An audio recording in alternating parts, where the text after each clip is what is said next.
Hey guys, welcome back to my channel. So today's video is going to be showing you guys how I installed my wig, blend my natural hair with it, as well as how I choose to style it. And it is beginner friendly, so even if you've never tried this before, you don't have to worry. It is, trust me guys, it's really easy. So let's just get right into the video. I'm going to be starting off with a plastic bag and a mannequin head. Then you want to grab a wig cap of your choice. Sometimes I use the spandex dome ones. Today I was using the net one. I thought I was like screwed once I realized that I have a closure, but I was actually good. So this is just a net. You have like some clips that you can sew on if you'd like. I did not use them. You can if you want to. And yeah, so I'm just gonna put the wig cap on the mannequin head, and I'm gonna be gluing on my tracks because honestly guys, I was really tired. It was really late and I was really tight for time because I had to wake up early in the morning and I was not trying to sew that stuff on. Usually I do. If I'm in a rush, then I'll just glue it on with the glue gun, and trust me, it works for me. Like, the tracks don't go nowhere. So, but you know, to each his own. So I'm just gonna start adding some glue to the wefts and attaching it to the wig cap. And when you're attaching it, whether you are sewing or gluing, you basically just sew it from, attach it from one corner to the other corner. And you want to make sure you're covering all of the wig cap. You don't want anything to be left out, or like you're leaving like a quarter or an inch left of the wig cap. You want to make sure everything's covered. And actually what I'm going to do when I get to the other side, I'm just going to flip over the track instead of cutting it. I find that I don't really find it necessary for me, just myself, to be cutting the wefts until I get up into the top of the wig where I want everything to lay even more flat.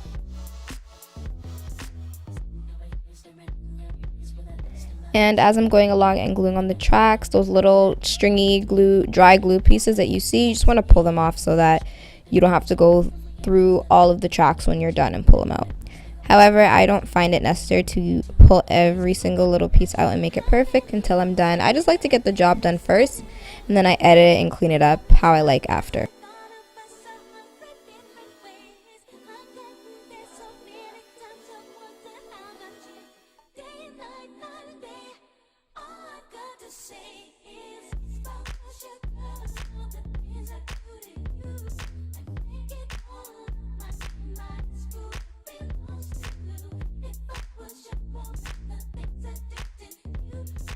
So halfway through, your wig should look something like this. You're gonna see a little bit of gap underneath when I lift the hair up to show you guys. I just went back in and added little pieces of tracks underneath after.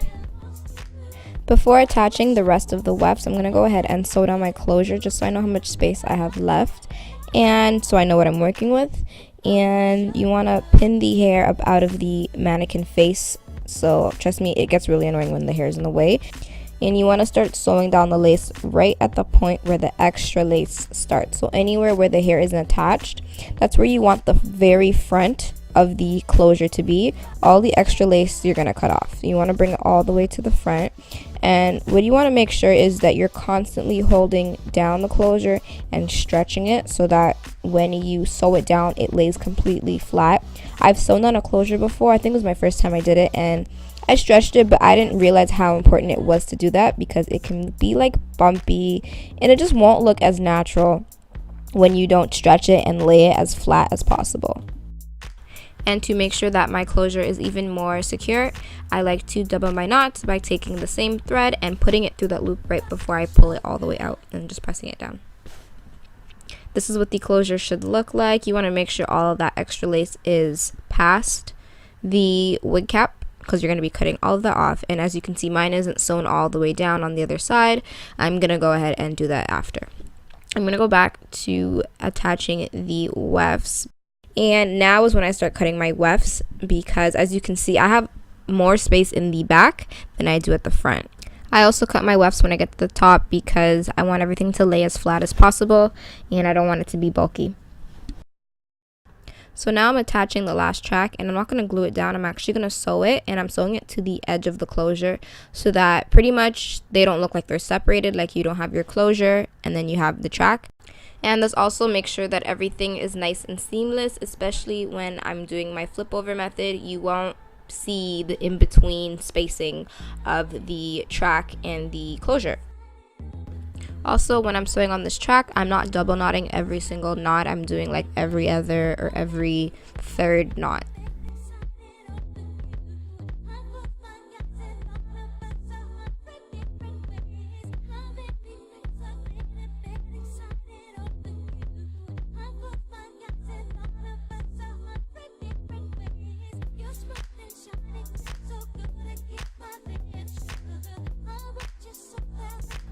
So I'm going to go ahead and cut that lace, and you want to be very careful that you're not cutting any of that hair out, because you can really ruin the closure like that, especially if you're wearing it with a part, which I'm not, but it's still very important not to cut it. And as you can see, I still have a little excess lace, so I'm just going to go back into that and just clean it up a little bit. As you can also see, my closure isn't brought all the way down at the front. I went in and just sewed that back down after. Then I'm just going to go ahead and pull the wig off the plastic bag so I can put it on my head and style it. So I just blow dried and lightly straightened my hair because I have a lot of hair and I wanted it to lay as flat as possible, and I did 5 cornrows, so 2 at the side, then 2 there, and then 1 right in the middle. Then I just did 2 small cornrows for my leave out. So this is what the wig looks like. All that lace right there is where the closure is. And I'll put all the information for the hair again in the description, but the hair is from Beauty Forever, and this is their Brazilian curly, and this is an AliExpress company, by the way. But I'm gonna go ahead and put that wig on my head, and then I'm gonna position it to where I like. Then I'm just gonna make sure that my wig is nice and secure by tightening the elastic band straps in the back. And all that lace and parting that you see now will all be covered because I'm doing the flip over method like I said before, so you're not going to see any of that. I'm going to loosen the braids where my leave out is so I can begin styling it and everything. And I'm going to grab my gel. The gel I'm using is the Eco Styler Argan Oil Styling Gel. And I'm going to take my toothbrush. You can also use edge control or even Gorilla Snot, which I also have, but I prefer to use the gel. This is literally like snot, like it's so sticky. Like, look at that. But yeah, I use it sometimes if I want an extra hold, but Eco Styler Gel is good for me most of the time. So I'm just licking that down a little bit. I don't want to use too much because I hate product buildup and all that stuff. Sometimes I'll use more gel and slick everything down and like kind of put it behind my ears, but I try not to put too much product on my edges just because, I mean, I care about my edges. So basically now I'm just grabbing all that leave out and covering all that lace you see right there. So as you can see, you don't see any of that lace. It looks nice and seamless and natural. Then I'm going to go ahead and cover up that part and like kind of like tease it a bit and like make it messy. Sometimes I will wet my natural hair and add conditioner and some gel to it to blend my curls with the curls of the hair. But as you can see right now, this hair is pretty frizzy and like teased and brushed out, so my natural curls would definitely not blend with how this hair looks right now, so I left it like this. I want to show you guys this hair real quick. It's so bomb, guys. I filmed the installation part of this video when I first got the hair, but this part of the video I actually filmed last night. This is like 3 weeks later, and as you can see, the curls are still so shiny. I don't get a lot of shedding with this hair at all either. I just love this hair so much, like seriously. So yeah, I really hope this helped you guys, and thank you for watching, and I will see you guys in my next video.